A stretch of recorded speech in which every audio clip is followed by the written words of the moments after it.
नमस्कार दोस्तों, मैं कृष्ण कुमार शर्मा अपने YouTube चैनल अभिनव केमिस्ट्री पॉइंट में आपका हार्दिक स्वागत करता हूं। दोस्तों, आज जो है हम जो सेट परीक्षा 2013 हुई थी उसकी श्रृंखला शुरू करने जा रहे हैं।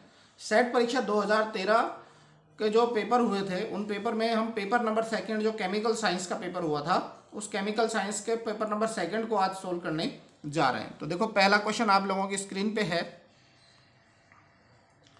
पहला क्वेश्चन आपकी स्क्रीन पे जो है इस प्रकार से दिखेगा कि हाँ बिल्कुल ये दिख गया है। पहला क्वेश्चन आप लोगों को इसमें लिखा हुआ है identify the correct IUPAC name of this compound. तो देखिए, इस कंपाउंड का नाम देंगे तो हमें इसमें दो प्रकार से नामकरण देना है। इसमें हमको EZ आइसोमरिज्म भी देखनी है और IUPAC नाम भी देना है। तो सबसे पहले नंबरिंग हम कहाँ से करेंगे? नंबरिंग हमें जो है COOH ग्रुप से स्टार्ट करनी पड़ेगी, क्योंकि मुख्य क्रियात्मक समूह जो है हमारा कौन सा है? इसके अंदर COOH है। तो देखिए, यदि COOH ग्रुप से हम यदि नंबरिंग करते हैं तो हमारे पास में, एक मिनट में एक पेंसिल सेलेक्ट कर लेता हूँ।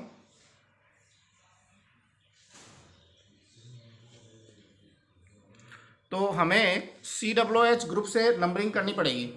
अब यहाँ से नंबरिंग आप जब शुरू करते हो तो 1 2 3 4 5 6 7 8 9 10 11 और 13।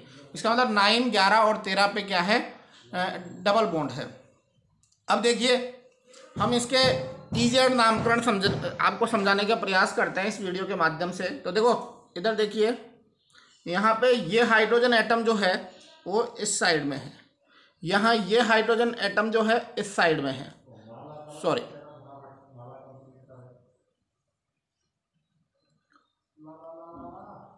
और देखिए ये हाइड्रोजन एटम भी इस साइड में है। ठीक है, तो दोनों हाइड्रोजन एक तरफ और दोनों कार्बन एक तरफ। तो ये वाला जो कार्बन है वो आपका क्या हो गया? Z हो गया। अब अंदर वाले जो दोनों स्थिति है उनकी स्थिति ऐसी है, देखो, ये वाला नीचे वाला हाइड्रोजन एटम जो है नीचे की तरफ है और ये वाला हाइड्रोजन एटम जो है आपका ऊपर की तरफ है। तो देखो, दोनों हाइड्रोजन अपोजिट साइड हो गए। तो ये हाइड्रोजन अपोजिट साइड होने की वजह से इसका कॉन्फिगरेशन क्या हो गया? E। ये की ये स्थिति जो है अगले वाले इनमें ये वाला हाइड्रोजन एटम नीचे और ये वाला हाइड्रोजन एटम ऊपर, तो ये भी E हो गया। तो इसका सही कॉन्फिगरेशन होगा ZEE 9 11 13 ऑक्टा ट्राइइनोइक एसिड। तो सेकंड नंबर का ऑप्शन जो है इसका बिल्कुल सही होगा। अगले क्वेश्चन की ओर चलते हैं हम लोग। देखिए, आपके सामने ये जो कंपाउंड दिया हुआ है ब्यूटेन टू ऑल दिया हुआ है, और ब्यूटेन टू ऑल ये एक सेकेंडरी अल्कोहल है। इसकी रिएक्शन जो है फास्फोरिक एसिड होगा या फिर H2SO4 होगा। आपको पता है ये जो है एलिमिनेशन रिएक्शन को इंडिकेट करते हैं, डिहाइड्रेशन रिएक्शन को इंडिकेट करते हैं। तो यहाँ पे दो प्रोडक्ट बन रहे हैं। एक तो 75% तो हमारे पास में ये वाली एल्कीन बन रही है और 25% जो है हमारे पास में ये वाली एल्कीन बन रही है। तो इसमें आप देखोगे कि हमें स्टीरियो मिल रही है, मतलब ज्योमेट्रिकल आइसोमर्स मिल रहे हैं। हमें क्या मिल रहे हैं? ज्योमेट्रिकल आइसोमर्स मिल रहे हैं। और ज्योमेट्रिकल आइसोमर्स एक तरीके से कैसा है? स्टीरियो आइसोमर्स है।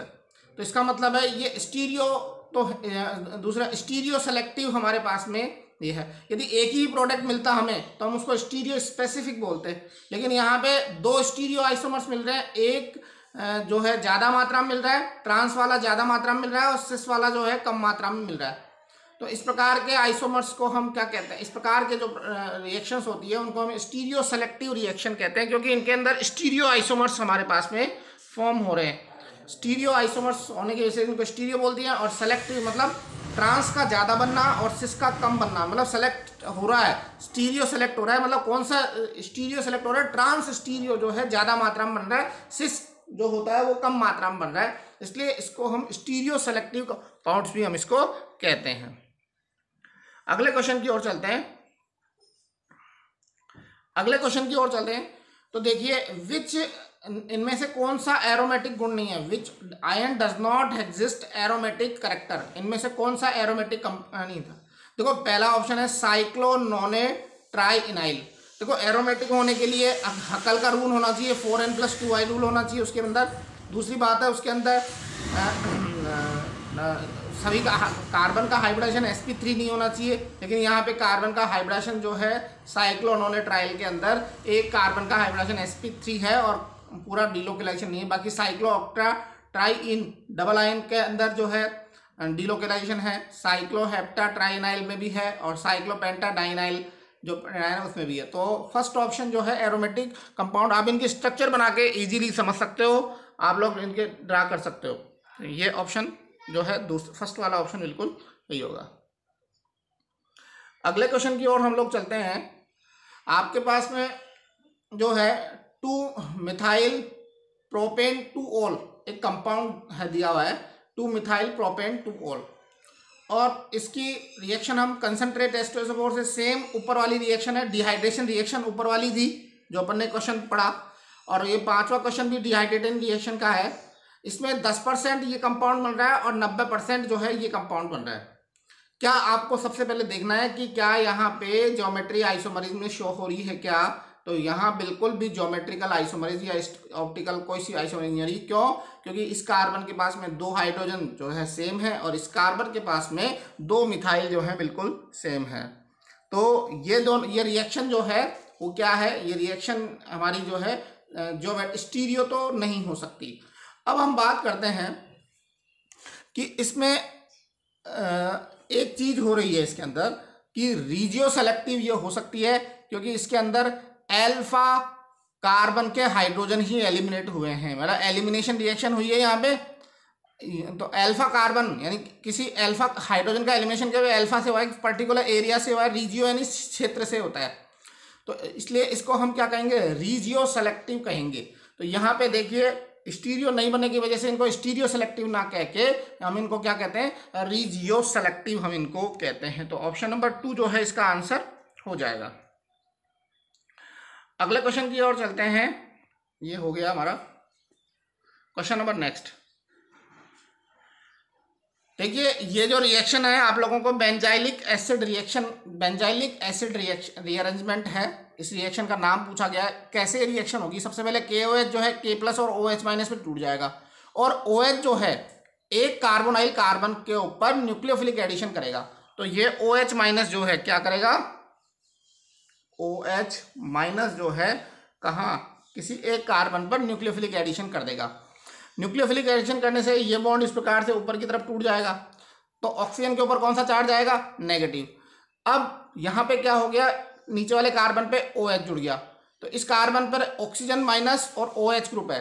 तो ये बॉन्ड जब टूटेगा वापस ये ऑक्सीजन पे वापस बॉन्ड यहाँ बनेगा, तो ये फिनाइल ग्रुप जो है आके यहाँ जुड़ जाएगा, तो हमारे पास में ये कंपाउंड बन जाएगा। तो ये बेंजाइलिक एसिड रीअरेंजमेंट रिएक्शन का एग्जाम्पल है। अब इसकी मैकेनिज्म अच्छे से देख सकते हो।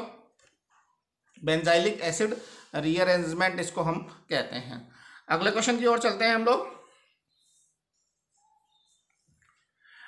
ये देखिए एक सेलेक्टिव ऑक्सीडेशन है, या जनरली DMSO ऑक्साइल क्लोराइड डाईमिथाइल जो सॉल्वेंट की प्रेजेंस में ऑक्साइल क्लोराइड और मिथाइल क्लोराइड की प्रेजेंस मेथिलीन क्लोराइड की प्रेजेंस में ये ऑक्सीडेशन होता है। DMSO ऑक्साइल क्लोराइड की प्रेजेंस में ये ऑक्सीडेशन, इसको सेलेक्टिव ऑक्सीडेशन भी कहते हैं, कि ये अल्कोहल को जो है सेकेंडरी अल्कोहल को केवल कीटोन में कन्वर्ट करने में ये काम आता है।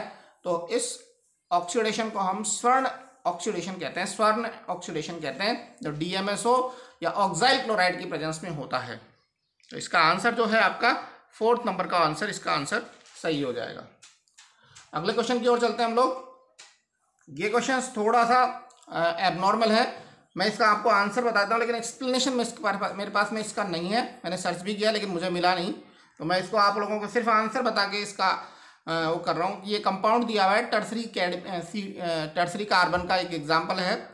इसमें डिस्कनेक्ट प्रोडक्ट के कौन सा वो नहीं है। तो देखिए इधर देखिए, ये पहले 3 कंपाउंड जो हैं सभी के सभी ऑर्गेनोमेटिक कंपाउंड है, तो ये सभी के सभी डिस्कनेक्ट कंपाउंड है, ठीक है। क्योंकि जब किसी कार्बन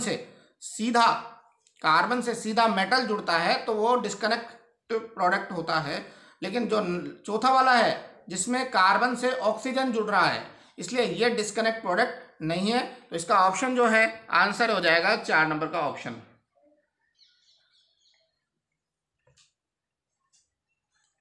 अगले क्वेश्चन की ओर चलते हैं।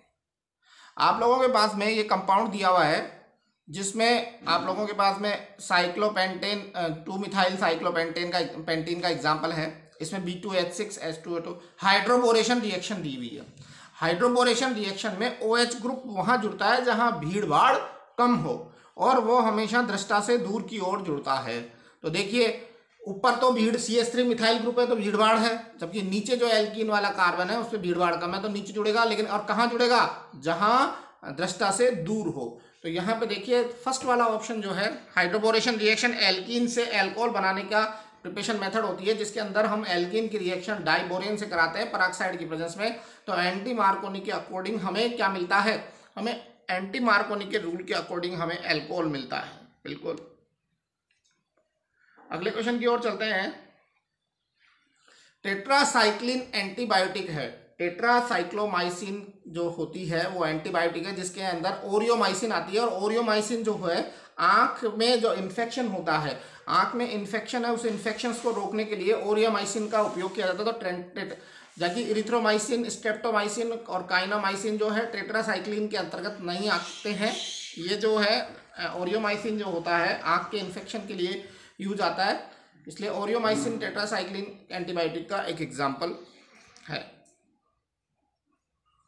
अगले क्वेश्चन की ओर चलते हैं हम लोग।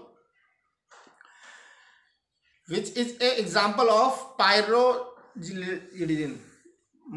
पायराजोलिडीन का एग्जाम्पल कौन सा है? इसमें पायरोलिजिडिन जो है आप लोगों को दिख रहा है जहां एक भी डबल बॉन्ड नहीं है। जिस कंपाउंड के अंदर देखो इसके अंदर डबल बॉन्ड, इसके अंदर डबल बॉन्ड, इसके अंदर डबल बॉन्ड, लेकिन तीसरे वाले एग्जाम्पल में एक भी डबल बॉन्ड नहीं है।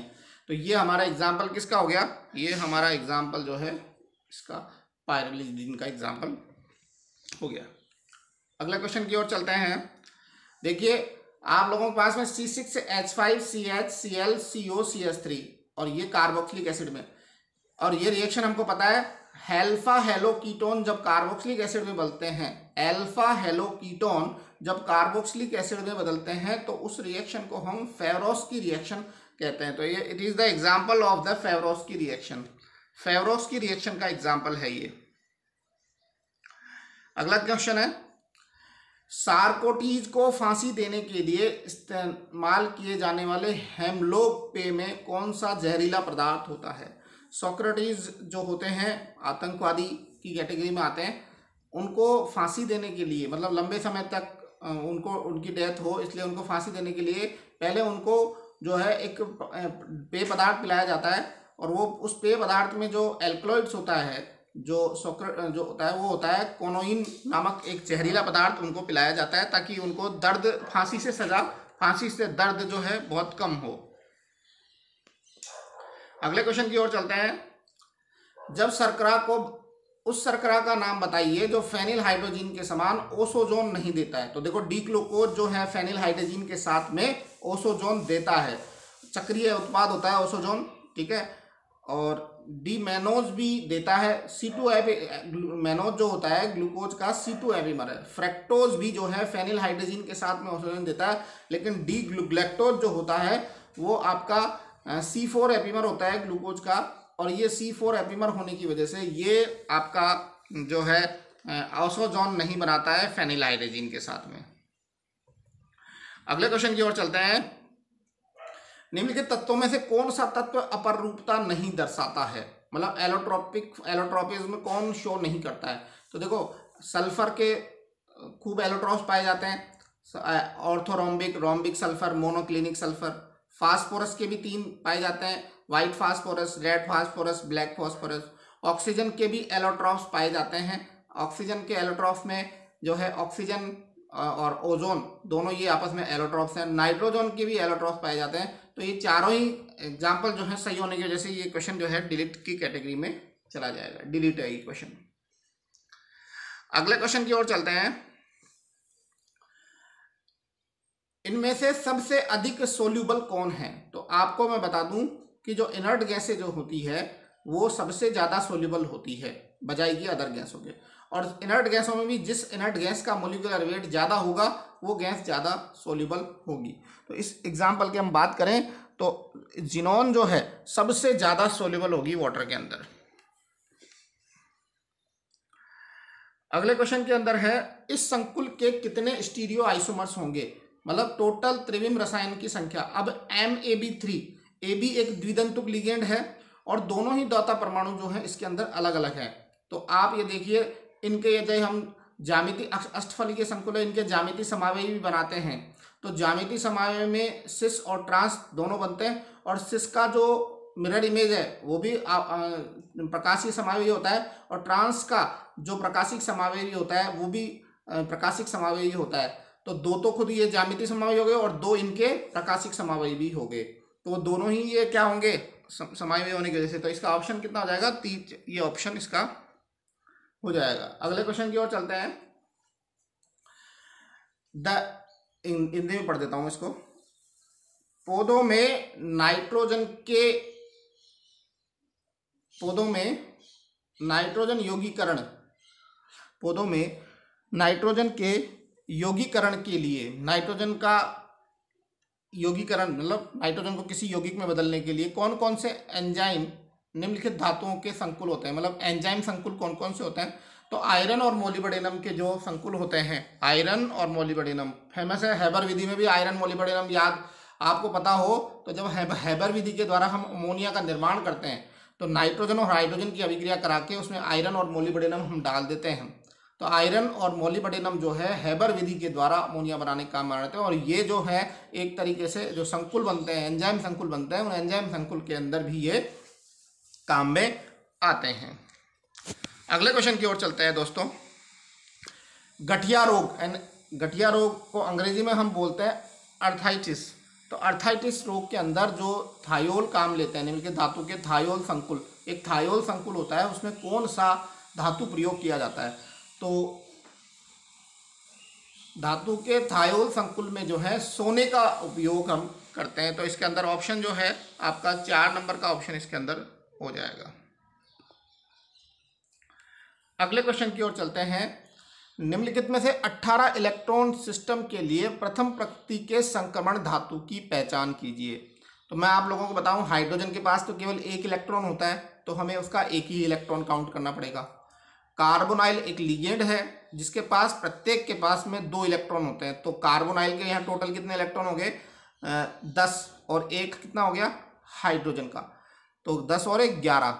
अब क्या करोगे आप, 36 में से 11 की बाकी निकालोगे, क्योंकि सॉरी 18 इलेक्ट्रॉन है ना, तो 36 में से 18 इलेक्ट्रॉन की बाकी निकालोगे आप लोग, तो 36 में से 11 गए तो 25, मतलब ये जो तत्व होगा 25 नंबर का होगा, और 25वें तत्व हमारे पास में कौन सा होता है, मैग्नीज हमारे पास में आता है। तो इसका ऑप्शन जो हो जाएगा आपका 2 नंबर का ऑप्शन इसका आंसर हो जाएगा। अगले क्वेश्चन की ओर चलते हैं।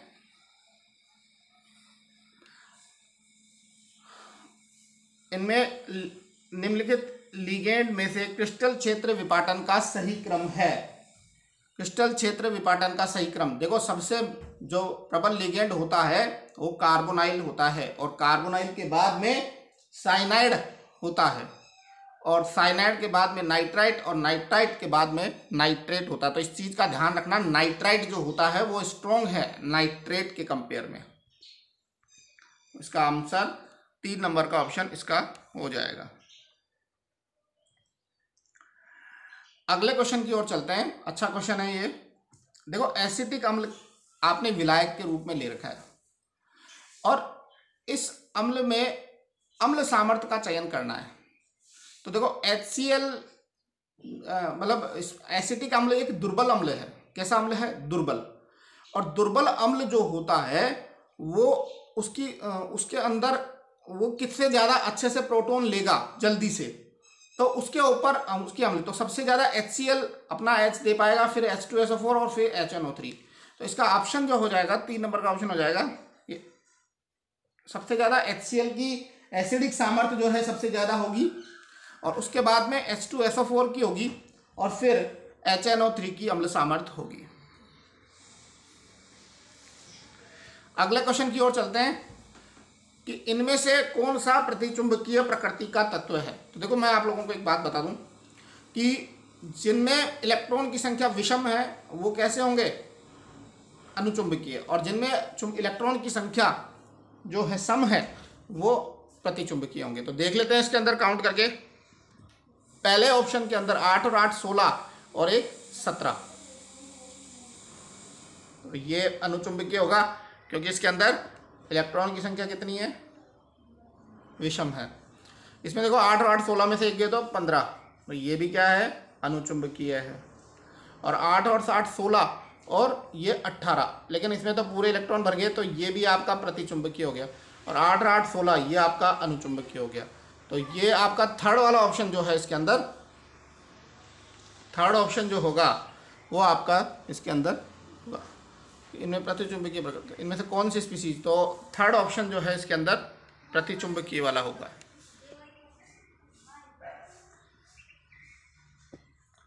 अगले क्वेश्चन की ओर चलते हैं।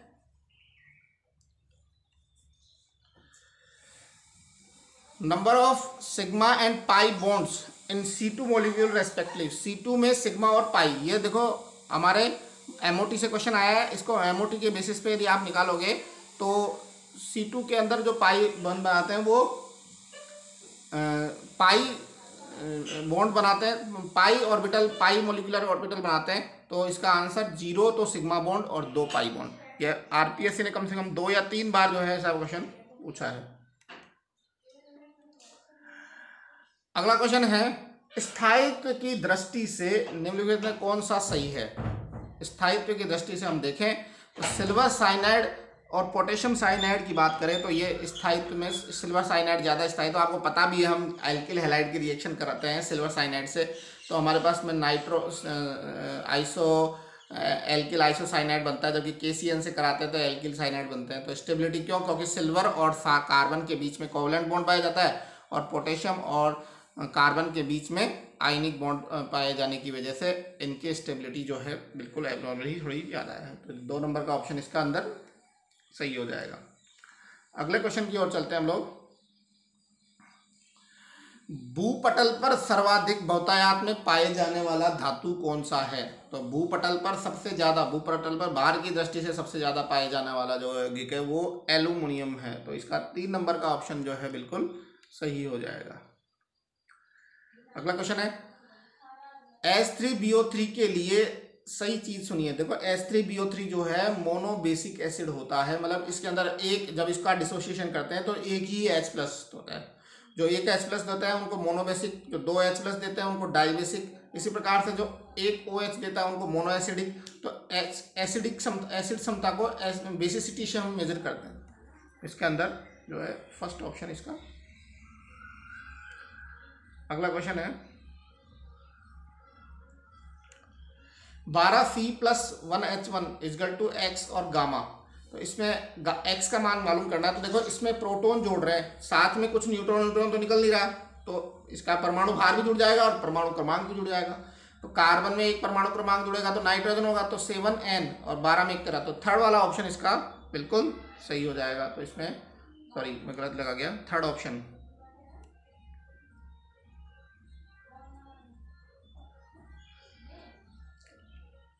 थर्ड ऑप्शन इसका सही हो जाएगा।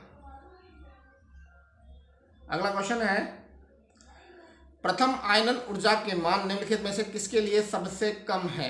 तो देखो हमें सबसे पता है ऊपर से नीचे जाने पर आयनन ऊर्जा के मान, जो आयनन विभव के मान जो होते हैं क्या होते हैं, कम होते जाते हैं। लेकिन यहाँ पे देखो हम बात करें सबसे ज़्यादा, तो बोरोन तो है नहीं। एल्यूमिनियम और गैलियम में गैलियम का जो है साइज थोड़ा छोटा होता है, एल्यूमिनियम का थोड़ा सा, एल्यूमिनियम के और गैलियम के आई भी बात है तो गैलियम का ज़्यादा होता है एल्यूमिनियम से। और थैलियम और इंडिकम में तो इंडिकम यहाँ पे ऐसा होगा। तो सबसे ज़्यादा तो थैलियम जो है इनर्ट एयर इफेक्ट की वजह से इसका IP और +32 चार्ज बढ़ने की वजह से IP इसका ज़्यादा हो जाता है। तो गैलियम सबसे पहला आ जाएगा, गैलियम, फिर एल्यूमिनियम, फिर थैलियम, फिर इंडिकम। तो इंडिकम ऐसा तत्व होगा जिसका IP सबसे कम होगा।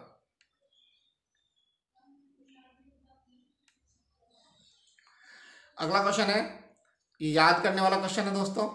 एनो स्ट्रेचिंग फ्रीक्वेंसी इन FeNO का होल ट्वाइस, CO का होल ट्वाइस, CONO CO3, इसमें इसकी रेंज कहाँ से कहाँ तक रहेगी एनो स्ट्रेचिंग में। मतलब नाइट्रोसिल की स्ट्रेचिंग जो है 1700 से 1900 के बीच में रहती है। तो याद रख लेना आप इसको, 1700 से 19, इसके अलावा कोई इलाज नहीं है इसके पास हमारे पास। अगले क्वेश्चन की ओर चलते हैं। देखो ये कोई ऐसा एसिड है जो कि डाइबेसिक है, मतलब 2H+ देगा। तो 2H करेंगे तो यदि मान लो इनका हम इक्विलिब्रियम पर विखंडन करें तो पहला H+, उसके लिए जो इक्विलिब्रियम कांस्टेंट आएगा वो हमारा K1 आएगा। फिर दूसरा H निकालेंगे तो उसके जो कांस्टेंट आएगा वो K2 आएगा। अब टोटल कांस्टेंट की वैल्यू क्या होगी, दोनों कांस्टेंट का मल्टीप्लिकेशन जो होती है वो टोटल कांस्टेंट की वैल्यू होती है। तो इसके अंदर फर्स्ट वाला ऑप्शन हो जाएगा कि K1 × K2 = K, मतलब H2S के लिए यदि हम एसिड डिसोसिएशन कांस्टेंट की कैलकुलेशन करें तो दोनों एसिड डिसोसिएशन कांस्टेंट का हमें क्या करना पड़ेगा, मल्टीप्लिकेशन करना पड़ेगा।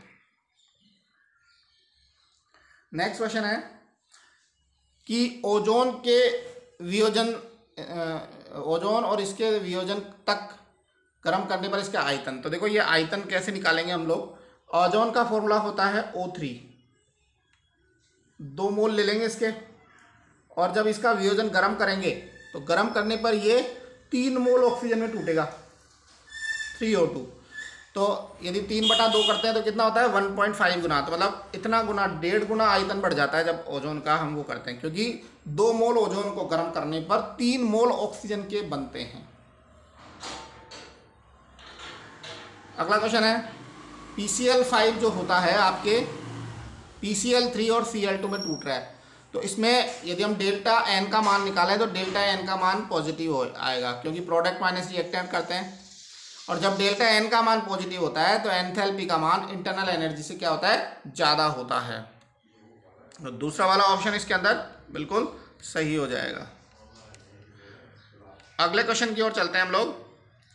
एंट्रोपी के पदों में कोई भी प्राकृतिक प्रक्रम उस दिशा में स्वतः प्रवर्तित होगा जिसमें निकाय की एंट्रोपी बढ़ती है। तो और जितने भी प्राकृतिक प्रक्रम होते हैं, नेचुरल प्रोसेस होते हैं, वो सारे कैसे होते हैं, स्पॉन्टेनियस। और स्पॉन्टेनियस में हमेशा एंट्रोपी का मान जो होता है हमेशा बढ़ता है। तो इसका ऑप्शन फर्स्ट जो है बिल्कुल सही हो जाएगा। अगले क्वेश्चन की ओर चलते हैं। On passing Faraday on electricity through the dilute solution HCl, the volume of the hydrogen gas obtained in ATP। HCl के तनु विलयन में 1 फराडे विद्युत धारा प्रवाहित करने पर हाइड्रोजन गैस का आयतन कितना होगा। तो देखो HCl के बात करता तो NTP पर HCl का वॉल्यूम 22.4 होता है, लेकिन इसने H का आयत किया है तो H का आयतन कितना होगा, 22.4/2। तो 22/4 में 2 का भाग दोगे तो कितना आ जाएगा, 11.2। लेकिन इसने ml में पूछा है तो 11.2 को 1000 से गुणा कर दो तो 11,200 ml हो जाएगा। यदि H केवल Cl का पूछता तो भी 11,200 ml आता, केवल H का पूछता, हाइड्रोजन का पूछता तो भी 11,200 ml, लेकिन HCl का पूछता तो ये आता 22,400 ml। अब एक सेल की ऊष्मा गति की दक्षता कैसे निकालोगे। तो घी से याद रखा करो इसे हमेशा, घी GHE, तो G/H × 100। तो इसका आंसर जो है फर्स्ट नंबर का ऑप्शन होगा कि ΔG/ΔH × 100। इसके द्वारा हम लोग जो है ऊष्मा गति की दक्षता ज्ञात कर सकते हैं। अगला क्वेश्चन है, एक अभिक्रिया की कोटि ज्ञात की जा सकती है। तो अभिक्रिया की कोटि जो है प्रायोगिक वेग समीकरण के द्वारा ही हम ज्ञात कर सकते हैं, और कोई इसके अलावा विकल्प नहीं है। अगले क्वेश्चन की ओर चलते हैं। देखो H2S का कोलाइड सल्फर रूपांतरण निम्नलिखित से किस विधि के द्वारा किया जाता है। तो देखो सिल्वर, गोल्ड, प्लेटिनम इनका तो ऑक्सीडेशन के द्वारा किया जाता है। नॉन मेटल सल्फर, सेलेनियम इनका अपचयन के द्वारा किया जाता है। तो इसका आंसर जो है आपका 2 नंबर का ऑप्शन बिल्कुल सही हो जाएगा। अगले क्वेश्चन की ओर चलते हैं। अल्फा बराबर बीटा क्रॉस सी, अल्फा बराबर बीटा। देखो इसकी एक ट्रिक है, CTORHMT। सी का मतलब क्यूब, तो जिसमें क्यूब में क्या आता है, ABC तीनों बराबर, अल्फा बीटा बराबर 90। टी यानी टेट्रागोनल, तो A और B और C गलत, CTORHMT एक ट्रिक है, उसके थ्रू मैंने इसको याद रखता हूँ हमेशा। तो इसमें टेट्रागोनल जो है इसका आंसर हो जाएगा। अगला क्वेश्चन है, specific viscosity of A polymer molecule can be calculated. तो देखो एक तो विस्कोसिटी होती है, एक स्पेसिफिक विस्कोसिटी होती है। तो तो स्पेसिफिक विस्कोसिटी निकालने के लिए हम करते हैं NSP बराबर NR-1, ये फॉर्मूला होता है। NSP बराबर NR-1 के थ्रू जो है हम स्पेसिफिक विस्कोसिटी जो है कैलकुलेट कर सकते हैं। अगला है एलीन के अंदर कौन सा पॉइंट ग्रुप पाया जाता है। एलीन्स जो होती हैं जिनमें कार्बन के दोनों तरफ डबल बॉन्ड होते हैं और लास्ट के टर्मिनल कार्बन पर H और H होते हैं। एलीन एक ज्योमेट्रिक आइसोमर भी शो करती है, तो D2D जो है इसके अंदर पॉइंट ग्रुप होगा, D2D। अगला क्वेश्चन है centre of symmetry present in. Centre of symmetry किसके अंदर प्रेजेंट होती है, तो centre of symmetry not present. देखो बेंजीन में सेंटर ऑफ सिमेट्री पाई जाती है, नेफ्थलीन में सेंटर ऑफ सिमेट्री पाई जाती है, और ट्रांस H2O2, देखो H2O2 जो होती है वो उसकी शेप जो होती है ओपन बुक के समान होती है, और ओपन बुक होने की वजह से इसके अंदर यदि चारों हाइड्रोजन से हम बात करें तो सेंटर ऑफ सिमेट्री इसके अंदर पाई जाएगी, लेकिन मेटाडाइनाइट्रोबेंजीन के अंदर सेंटर ऑफ सिमेट्री नहीं पाई जाएगी। तो 3 नंबर का ऑप्शन इसका जाएगा। अगले क्वेश्चन की ओर चलते हैं हम लोग।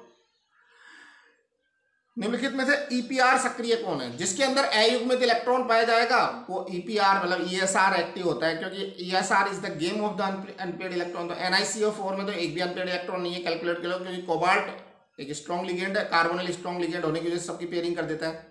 CONH3 कोबाल्ट की ऑक्सीडेशन स्टेट कितनी है, +3, 6 इलेक्ट्रॉन है, अमोनिया स्ट्रॉन्ग लिगेंड होने से सबकी पेयरिंग कर देगा। ये लास्ट वाला चौथा ऑप्शन है, इसमें भी कार्बोनिल स्ट्रॉन्ग लिगेंड है तो नहीं होंगे, लेकिन ये CuC2O4 ऑक्सिलेटो एक वीक लिगेंड होने की वजह से इसके अंदर एक अयुग्मित इलेक्ट्रॉन, तो एक अयुग्मित इलेक्ट्रॉन पाए जाने की वजह से ये वाला जो ऑप्शन है वो इसका सही होगा।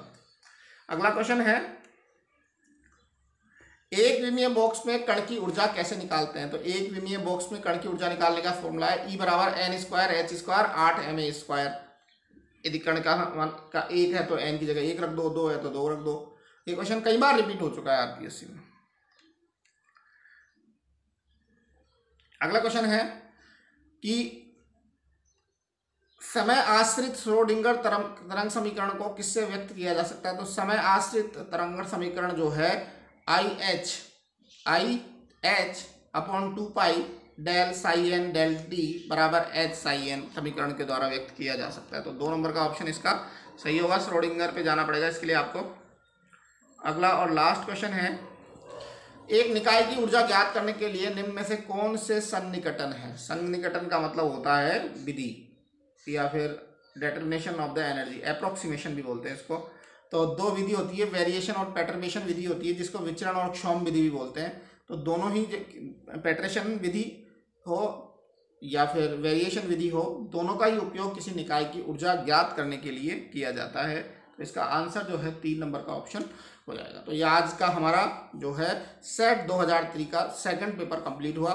कल जो है हम इसका 3rd पेपर लेके आएंगे। बहुत बहुत धन्यवाद दोस्तों। जय हिंद, जय भारत।